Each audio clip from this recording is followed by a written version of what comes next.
Movie शुरू होता है एक डेविड नाम की रोबोट से और इसे बनाने वाले महान वैज्ञानिक मिस्टर वेलेन जो इसे गाइड कर रहे हैं और इसे बताते हैं कि मैं तुझे बनाया हूँ इसलिए मैं तेरा पिता हूँ, और इसका पूरी तरह से जांच करता है और ये इतना एडवांस रहता है कि ये पूरा मानव की तरह होता है। इसमें फीलिंग गुस्सा सभी तरह के भरे होते हैं और इसे अब पूछता है कि अगर आप मुझे बनाए हैं तो आपको कौन बनाया है। इसका जवाब में वो सदियों से चले आ रहे हैं, लेकिन इसका जवाब हम ढूंढ के रहेंगे। अब 10 साल बीत चुका है और एक बड़े से अंतरिक्ष यान को देखते हैं जिसका नाम कॉर्नेट होता है। इसमें कुल 2000 आम आदमी होते हैं और इसमें जाने के लिए 7 साल से भी ज़्यादा समय लगने वाला था।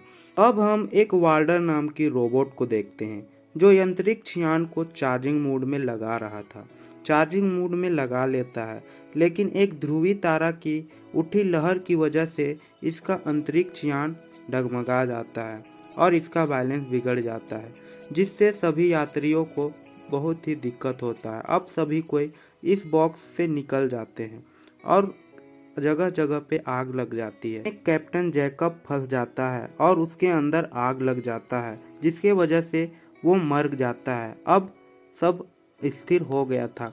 अब इसमें कैप्टन नोरा होता है। अब इस शिप के सोलर सिस्टम को ये इसे ठीक करने जाते हैं और इसे रिपेयरिंग करने लगते हैं। इसका रिपेयरिंग सभी ध्यान में रख के करना होता है और इसके रिपेयरिंग अच्छी तरह से हो जाता है।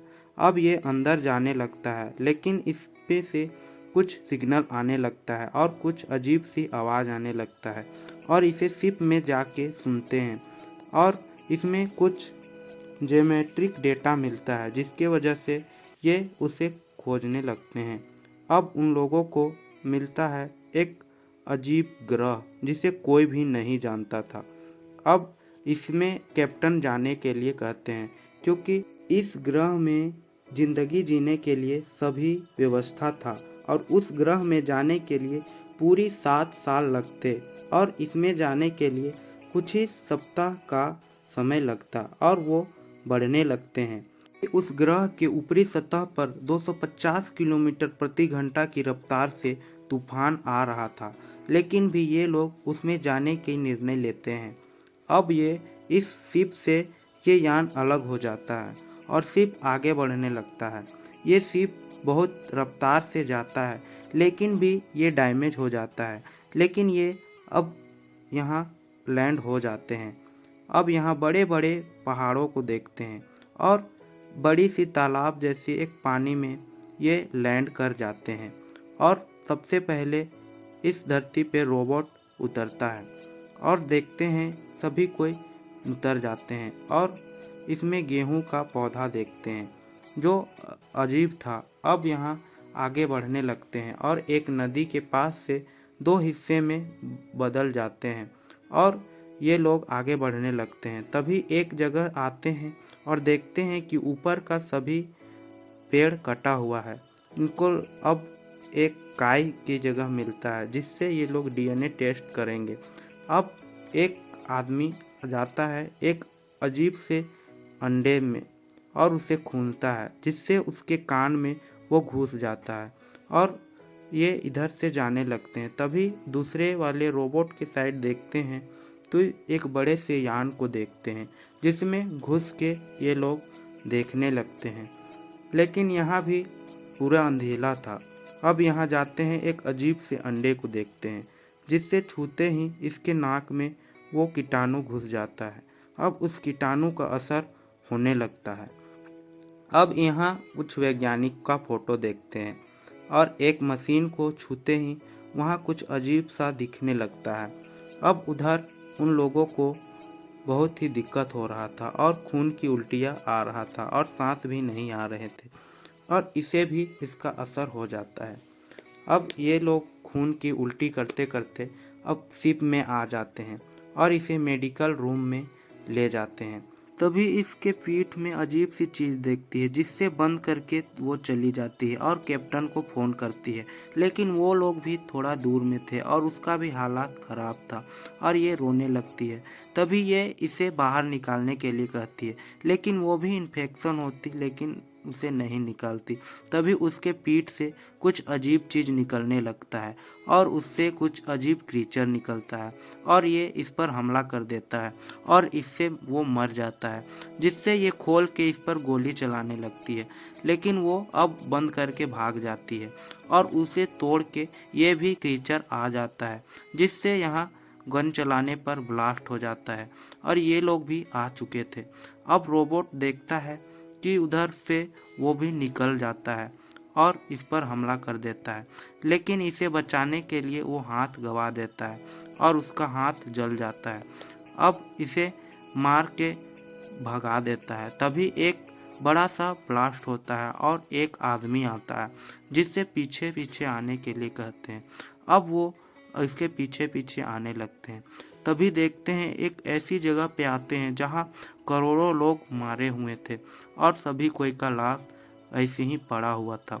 अब ये आगे जाते जाते उस घर में आ जाते हैं और ये बताता है कि 10 साल पहले प्रोमेथियस नामक एक यान यहाँ क्रैश हुआ था। वहाँ एक घातक कीटाणु था जिसके फैलने पे सभी तरफ महामारी फैल गया था। उसी कीटाणु का ये फल स्वरूप है। अब ये अपना नाम बताता है, जो हम मूवी के फर्स्ट में देखते हैं वही डेविड होता है। अब ये इस शिप से जुड़ने का कोशिश करते हैं, लेकिन भारी तूफान और हवा की वजह से ये नहीं जुड़ पाते। ये लोग भी हैरान थे। अब ये उस ग्रह के पास में जाने की सोचते हैं और उस ग्रह के पास में जाने लगते हैं और शिप को आगे बढ़ाने लगते हैं। अब उधर हम देखते हैं डेविड को, जो बाल काट रहा था और वो काट लेता है और वो पहले जैसा दिखने लगता है। डेविड वाल्डर को बांसुरी बजाना सिखाता है। ये दोनों रोबोट ही हैं, लेकिन एक में फीलिंग, गुस्सा और स्वार्थी नाम की चीज़ है, लेकिन वाल्डर में वैसा कुछ भी सिस्टम नहीं होता है। और वाल्डर बोलता है कि तुम भी एक मानव जैसा हो, जिसमें लालच और सिर्फ अपने के लिए सोचते हो। और डेविड बताता है, मैं ओजोमेडियस राजाओं का राजा हूँ, और 10 साल पहले की बातें बताता है जिस समय शिप यहाँ आया था और वहाँ से सारे कीटाणु को उस लोगों पे फैला देता है। यहाँ पहले से लोग बसे हुए थे और यहाँ सभी कोई को मार देता है। दरअसल वह शिप में भी यही कीटाणु को फैलाया था और बताता है कि उस शिप में मैं एक लड़की से प्यार करता था जिसका नाम डॉक्टर साव था। अब हम एक क्रीचर को देखते हैं जो इसके घर की तरफ बढ़ रहे थे। अब ये लड़की पीछे मुड़ के देखती है तो इसका सर धड़ से अलग कर देता है। अब वो लोग उस शिप से कनेक्शन जोड़ने की कोशिश कर रहे हैं, लेकिन ये नहीं हो रहा है। अब ये लोग और भी पास में आने लगते हैं जिससे ये कनेक्शन जुड़ पाए। अब कैप्टन नूरन उस लड़की को ढूंढने जाता है। इधर डेविड उस क्रीचर को देखता है और वो अपने बस में करने लगता है, लेकिन इधर कैप्टन नूरन आ जाता है और उसे गोलियों से छन्नी कर देता है, जिससे वो मर जाता है। इसे मारना डेविड को बिल्कुल भी पसंद नहीं आता और नोरन को ले जाता है और अपनी रचना के बारे में बताता है। वो तरह तरह के जीव बनाता है उस कीटाणु के मदद से। अब वो आगे बढ़ने लगता है और उसे एक ऐसी जगह पे ले जाता है जहाँ और भी खतरनाक क्रीचर था।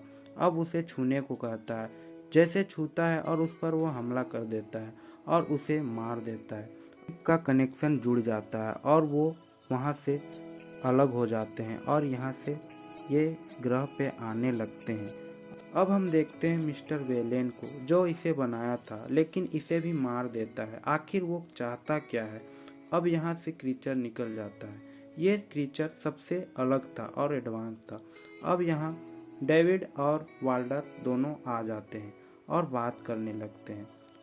डेविड इसे उलझाए रखता है और मौका देखते ही इस पर हमला कर देता है, जिससे ये गिर जाता है। अब कैप्टन जैकब की पत्नी डैनी को देखते हैं, जो उसके लैब में आ गई थी। अब हम एक ऑफिसर को देखते हैं जो उसके पास चली गया था और उस पर वो क्रीचर हमला कर देता है, जिससे उसे हटाने के लिए उससे तोड़ता है तो उससे एसिड जैसा कुछ निकलने लगता है। अब एक और क्रीचर आ गया था और उसे मार देता है। तभी हम डैनी को देखते हैं और उधर से डेविड आ गया था और इसे मारने लगता है। फिर उधर से इसे खूब मारता है। फिर वाल्डर आ जाता है, इससे लड़ाई हो जाता है और ये खूब लड़ने लगते हैं और डैनी दौड़ते दौड़ते जाती है और उस घायल आदमी के पास पहुंच जाती है और ये लोग आगे बढ़ने लगते हैं। इधर वाल्डर डैनी को खूब मारता है जिससे वो खराब हो जाता है। अब उसे लोकेशन भेजने को कहता है जिससे एक डिवाइस से लोकेशन भेजती है और वो ऊपर से उस लोकेशन पे आने लगता है और वो दौड़ते दौड़ते उस जहाज की ओर जाने लगते हैं। तभी एक क्रीचर भी उसके पीछे पीछे आने लगता है। वो तीनों इस जहाज पे चढ़ गए थे, लेकिन अचानक नीचे देखते हैं तो एक क्रीचर होता है। डैनी उस क्रीचर को मारने के लिए इस जहाज के बाहर आती है, लेकिन इस अफरा तफरी में नहीं उसे मार सकती। अब इस शिप के क्रेन को इस्तेमाल करता है जिससे शिप का बैलेंस बिगड़ जाता है और ये इस जहाज को ऊपर उड़ा ही लेते हैं और वो क्रीचर नीचे गिर जाता है। अब इधर ये सभी कोई आ जाते हैं और वो आगे बढ़ने लगता है और वो बड़े जहाज से मिल जाता है और ये जहाज औरोगी 6 नाम के ग्रह पे आगे बढ़ने लगता है। इसी तरह मूवी द एंड हो जाता है। Thank you for watch time.